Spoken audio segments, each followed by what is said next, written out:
Un travail de recherche est une démarche de construction d'un projet basé sur la sélection des documents et la pertinence des informations. La recherche documentaire. Une recherche documentaire est une quête de ressources et de références qui doivent pousser dans le cadre du sujet et sa thématique.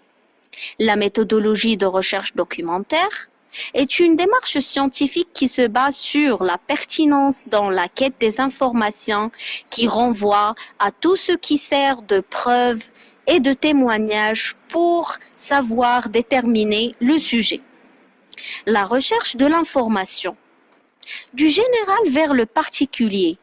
Ainsi, on peut décrire le processus reliant la recherche documentaire à la recherche de l'information. La recherche de l'information correspond à un ensemble de méthodes et de procédures ayant pour objet d'extraire d'un ensemble de documents les informations voulues. Plus spécifique que la recherche documentaire, la recherche de l'information est une étape cognitive qui se base sur le maintien du contenu détaillé du sujet. Effectuer une recherche exige une réponse à plusieurs questions. Celles-ci peuvent être d'ordre conceptuel ou d'ordre méthodologique. La phase conceptuelle. En premier lieu, nous avons le choix du sujet.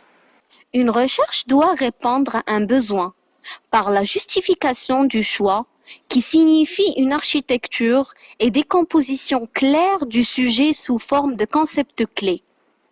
Ce choix repose sur la nature, le degré de l'actualité du sujet et aussi sur les intérêts personnels du chercheur et ses attentes.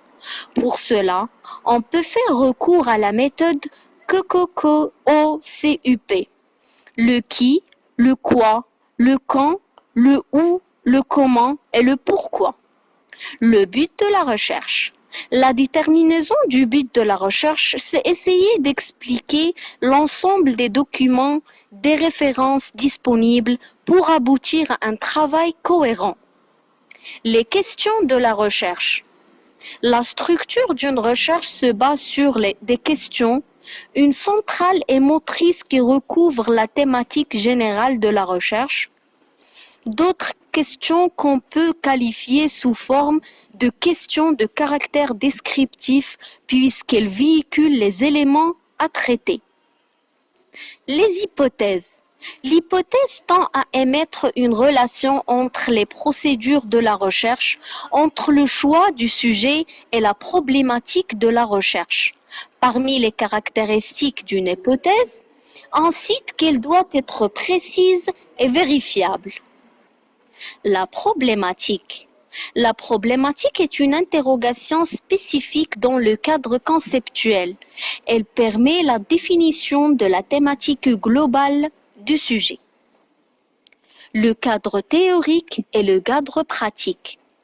Après avoir établi la problématique et les questions de recherche, il est important de déterminer le cadre théorique et les idées en lien avec le sujet choisi, pour faciliter l'écriture de l'ensemble de la recherche, alors que le cadre pratique se base sur une application de la théorie de recherche pour aboutir à de bons résultats.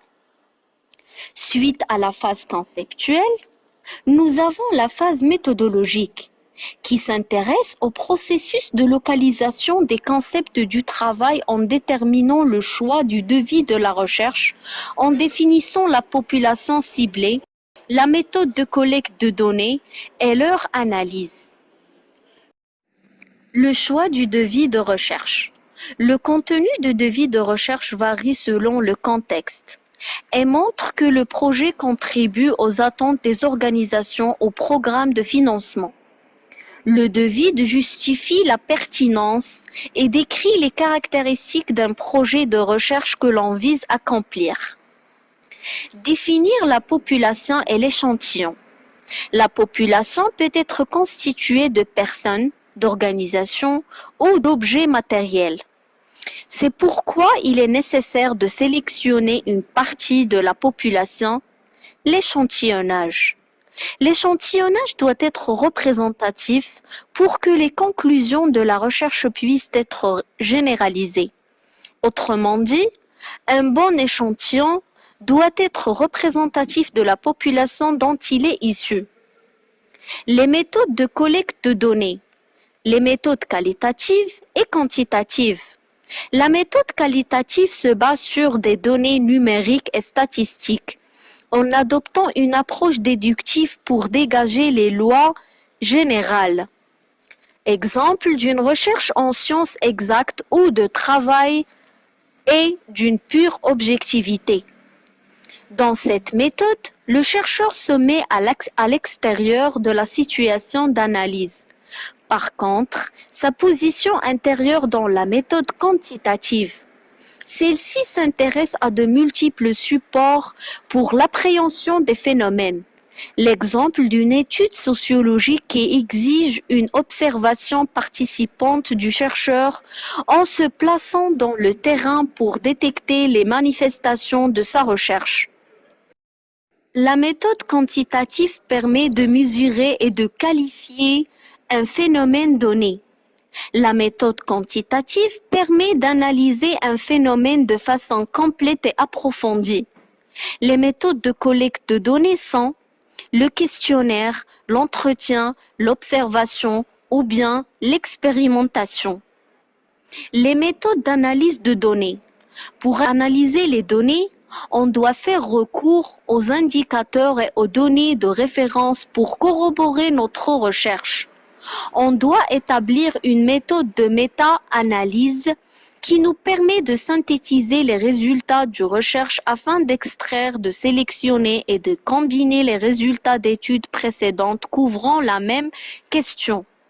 Ou une méthode quasi-expérimentale qui nous donne des statistiques car une recherche ne doit pas être menée aléatoirement. Pour conclure, au terme de cette présentation, on peut dire que le succès ou l'échec d'un travail de recherche dépend de l'intérêt porté au sujet, de la gestion des instruments disponibles de recherche, aussi à la qualité et la pertinence des choix.